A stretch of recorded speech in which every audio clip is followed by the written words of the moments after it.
Miderahany Jehova miantsoa ny anarany, mirao azy, mankalaza azy, saintsainy ny fahagagana rehetra ataony, atao voreharehanareo ny anarany masina, aoka hifaly ny fony izay mitady an' Jehova. Amen.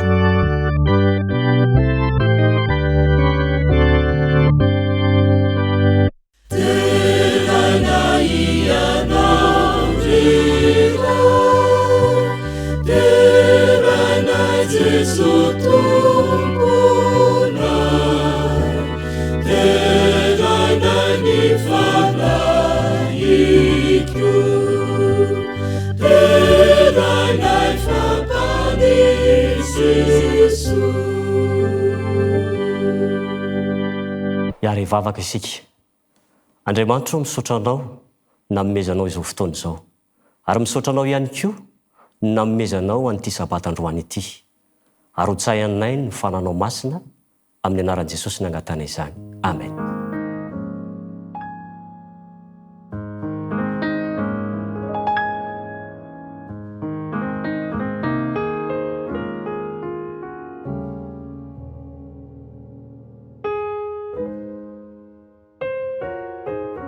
Izay ao amin'ny fiangonana Adventista Ambovokely dia hifaly miarahaba-nao izay manaraka an'izao fandaharana izao. Manonona ny fiadanan'ny Tompo aminao mba ho tontolo andro feno fifaliana sy fiadanana ho anao ane ity tontolo andro ny sabata ity.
asaiko ianao andray ny baibolinao ka anokatra izany ao amin'ny Matio toko fahenina andininy fahatelo amin'ny telopolo.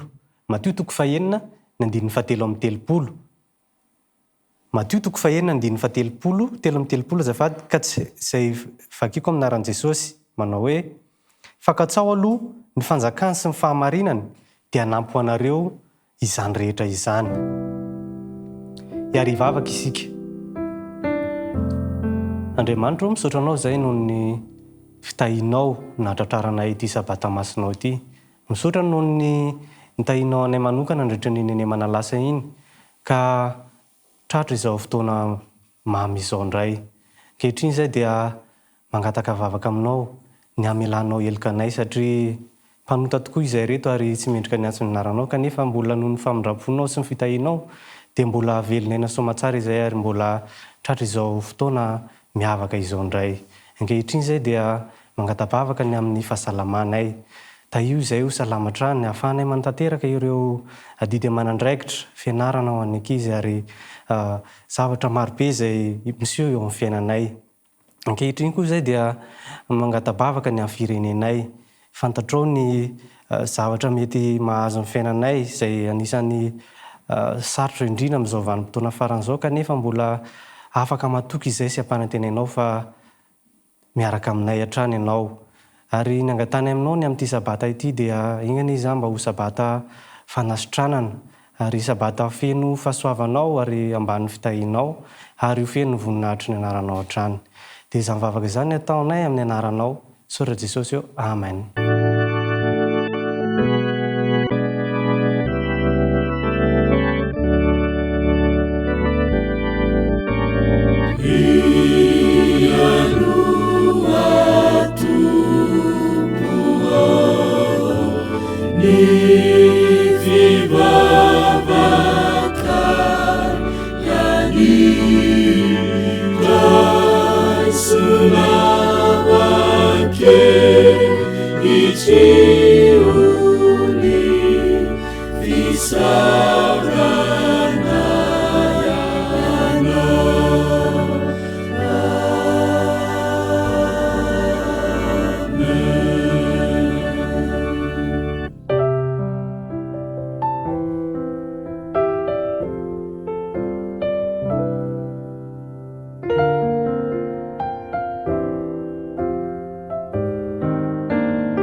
Izao tsika dia tonga eo amin'ny fanompoampivavahana manokana ho an'ny fanatitra.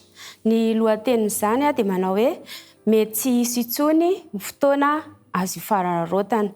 Andenga eo fijerentsika eo amin'ny Efesianina toko 5 andininy fahaenina ambin'ny folo. Efesianina toko 5 andininy fahaenina ambin'ny folo. Rehefa hitantsika izany dia ho vakiantsika amin'ny anaran'i Jesosy ka raraoty ny andro azo anaova-tsoa fa ratsy izao fiainana izao. Tsy maharitra mandrakizay ny fotoana fanararaotana, mety manararaotra zavatra isika nefa ny mety very koa ny fotoanantsika.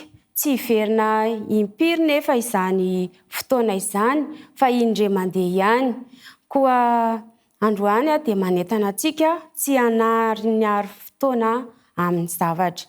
Ny tena tsy voalaza an'io dia mety tsy voalaza intsony raha pitso.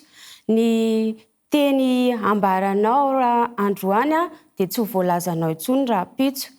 Ka ny olona izay tokony heno an'io dia tsy hijery anao intsony raha pitso. Ny antso ataoko aminao ankehitriny manao hoe koa manasa anao mba hampiasa tsara ny fotoana rehetra izay nomen'Andriamanitra anao, anaovanao ny asa fanompoana. Ko androany dia manentana anao hamerina ny fanatitra sy ny ampafolony amin'Andriamanitra indray mba hahafahana ny asa mahomby eo amin'ny asan'Andriamanitra. Hiaraka hivavaka tsika. Andriamanitra, misaotra anao izay satria nitahinao sy nivombinao ka menao izany teny izany. Tahy tokoa izay tsy hanarinary fahatany ny fotoana izay nomenao anay. Fa tahy izany fotoana izany mba ho sarobidy aminay tsirairay avy. Izany ny rinay sy angatahany amin'ny anaranao iray. Amen.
fanatitretina raisuekerira baharutsa uamina nifitahiana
Faly miaravatsika ankizy rehetra amin'ity sabata manokana ity. Mino fa salama tsara daholo tsika. Eny e, mety misy tsy salama fa Andriamanitra ny angatantsika amin'ity sabata ity hanasitrana ireo tsy salama rehetra. Mialohan'ny hidirantsika amin'ny lesona avy amin'ny Jesosy dia andao aloha tsika hivavaka. Jesosy sotranao izay fa mbola omenao anjara manokana indray amin'ity sabata ity. Mitenena Tompo fa mihaino izay mpanomponao. Sotra Tompo, amen. Tantara kely mitondra lohateny hoe ilay lavarangana vy no isintomantsika lesona amin'ity sabata ity. Tovolahy kely antsoina hoe Tom ankizy no hitantaraina antsika androany. I Tom dia mipetraka amin'ny tanan-dehibe. Tanan-dehibe amin'ilay manana trano avo be ireny zareo. Dia misy lavarangana vy. Izy nefany tsy dia afaka mijery eo an-davarangana satria tena avo be ary tsy avelan'ny neny mihitsy izy ho eo an-davarangana fa sao dia latsaka ka haratra mafy eo. Izy nefa tena maniry mafy mba hijereny tomobila, olona mandalondalo eo amin'ny lavarangana io. Izay foana nangatany amin'ny neny hoe neny izaho mba te hijery olona mandalo ao ambany ao nge. Dia hoy neny taminy hoe ao fa hitady fotoana neny rehefa amin'ny manaraka dia hoentiko eo ianao fa tena tsy azo mandeha ireo mihitsy ianao. Dia nalahelo kely tamina hoe ka tena tsy androko nge izany neny fa ianao mihitsy atao foana e. Dia ao fa mahareta kely tsy maintsy hoentiko eo foana ianao. Indray mandeha ary nisy programa tampoka neny. Toma, tena tsy maintsy makany dadabe izao dia izao fa mba miandry trano kely aloha ianao vetivety Hey, tsy maninona ka, afaka miandry Sady faly ery Tom hoe tena ho eo an-davarangana amin'izay zany satria neny andeha. Iny izy fa nijaikijaiky niakatra teny an-davarangana. Dia rehefa tafakatra tany izy dia naheno ambulance nandehandeha nanenoneno. Aiza ary izany? Aiza izany? Dia natsofony teo anelakelak'ilay lavarangana ny lohany.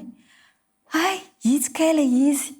Tampotampoka teo tadidiny tampoka hoe moa izy kay tsy afaka makany an-davarangana irery.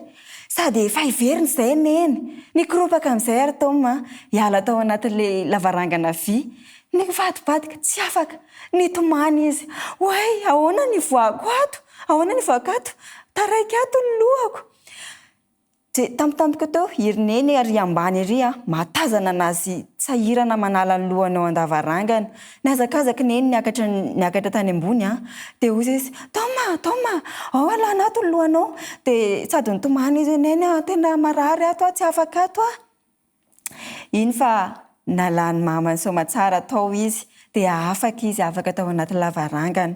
Nanontany neny hoe tsy manino intsony ianao tsy naratra tena tsy naratra hozy izy fa mifona neny fa tsy anao tsony tsy andany teninao tsony tapahantsika teo ny tantara rakizy fa izy tomantsika lesona izay tantarany tao amin'izay satria tsika rakizy dia mila manam-paharetana satria tao marana andry aneny mba hoe ineny tondra anazy tao dia tsy ho ndraikitra tao anaty lavarangana vily lohany dia tsika koa tokony mankatoa satria ineny efa niteny hoe izy ihany no mitondra makao dia ndonge jerentsika ao amin'ny Exodosy toko 20:12 dia manao hoe amin'ny anaran'i Jesosy manajandra ianao sy ny reninao mba ho maro andro ianao.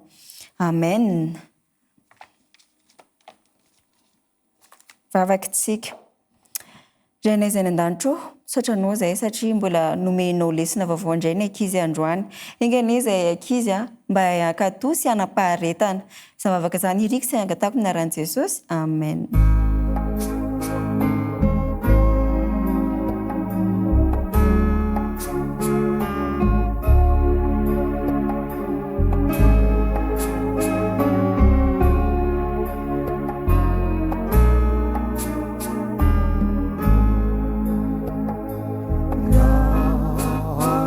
Love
faly miarabanao ny tenako ary faly mifanatritsava aminao ihany koa ny namanao Rahalantoeromanina Jona avy ao amin'ny fiangonana Adventista Ambovokely no mitafa aminao androany. Andesika hiara hivavaka. Andriamanitra misaotra anao satria lehibe ny fitiavanao anay. Mbola nomenao an'izao ora mamy izao. Mangataka ny fanatrehan'ny fananao masina izahay amin'izao fotoana izao. Tononona sy angatahana amin'ny anaran'i Jesosy nivavaka. Amen. Amin'ity androany ity isika dia nandinika toko sy andininy anankiray izay hita ao amin'ny Matio toko 9 ka ny andininy 7:30. Fa misy zavatra manahira-tsaina ankehitriny. Manahirana ny saina ankehitriny dia ny fitebitebena, ny fanahiana ny amin'izao fiainana izao. Ao amin'Andriamanitra nefa dia misy ny vahaolana rehetra ny amin'izany. Misy ny vahaolana izay sarotakarina ao amin'Andriamanitra. Averintsika vakiana ilay toko sy andininy ao amin'ny Matio toko 9:7:30. Amin'ny anaran'ny Tompo, fakatsao aloha ny fanjakany sy ny fahamarinany dia hanampy ho anareo izany rehetra izany. Ny hoe katsao ny fanjakany sy ny fahamarinany dia ny faritako ho tahaka izao izy. Mitady mafy ny voalohany, mila mahafohy fotoana ny faharoa, mila miray tanteraka amin'Andriamanitra ny fahatelo. Ny voalohany dia ho jerentsika ao amin'ny Matio toko 13:7-7. Le hoe mitady mafy. Amin'ny anaran'i Jesosy ao amin'ny Matio toko 13:7-7 dia mivaky toy izao mitapany voalohany. Ary ny fanjakan'ny lanitra dia tahaka ny arena na fenina tany an-tsaha. Olona mitady zany ny mahita ny fanjakan'Andriamanitra. Tahaka ny arena na fenina.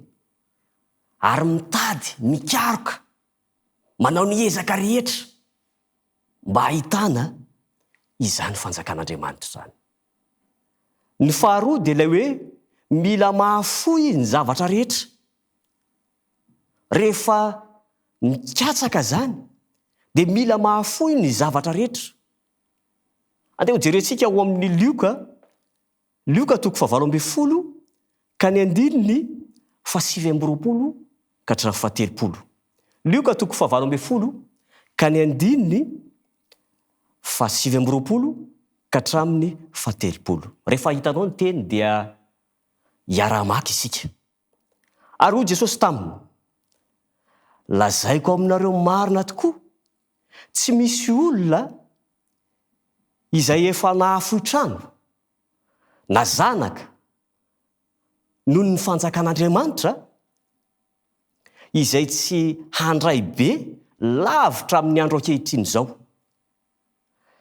Ary amin'ny andro ho avy dia fiainana mandrakizay. Ilay mikatsaka zany dia mahafoy fotoana, mahafoy ny zavatra rehetra. Dia Andriamanitra dia nampanantena fa handray amin'izao fotoana izao, ary ny ho avy ihany koa dia fiainana mandrakizay. Ny fahatelo dia mila miray tanteraka amin'Andriamanitra. Mila miray tanteraka amin'Andriamanitra izasy ianao. Mila miray tanteraka amin'Andriamanitra ianao.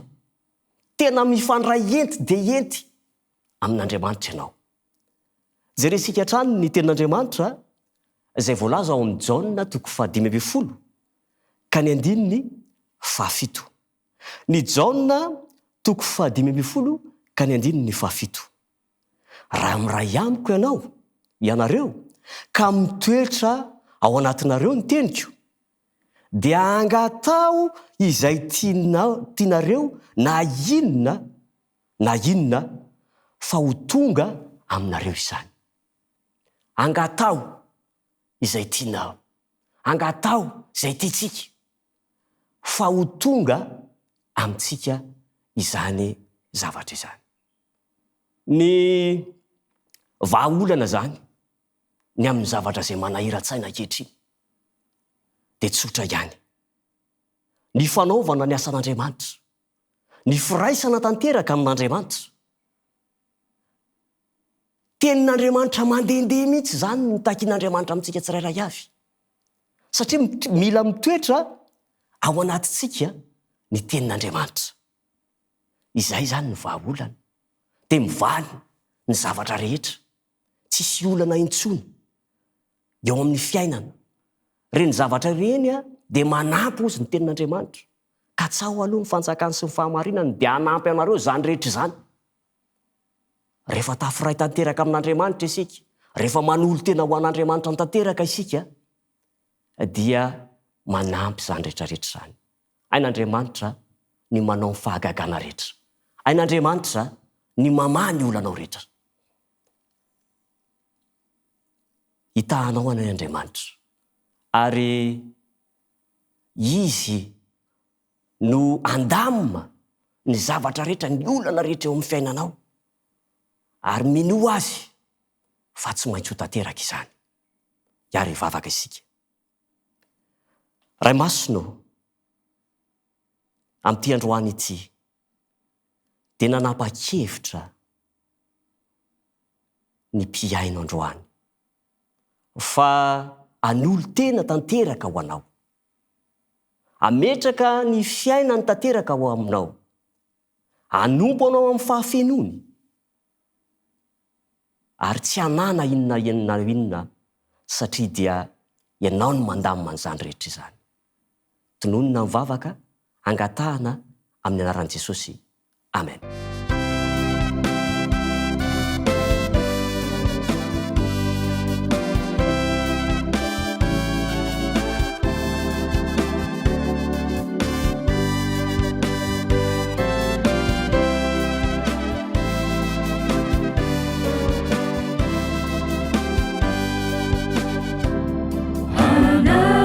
Kanao no iriko na aizano aleanao,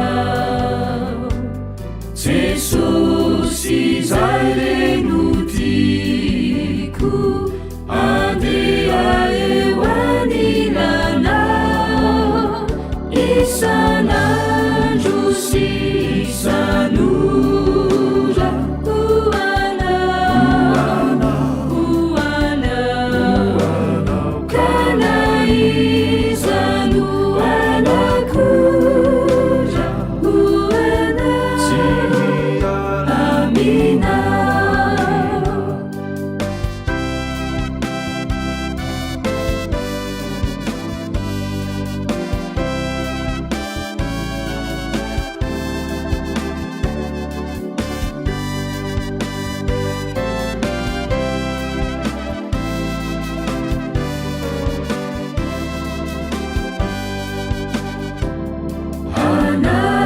kanao mahalompo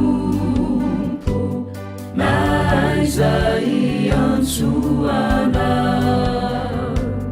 hotakanao rery tompo, tsy kivina sarotra tao, isan'andro sy isan'ora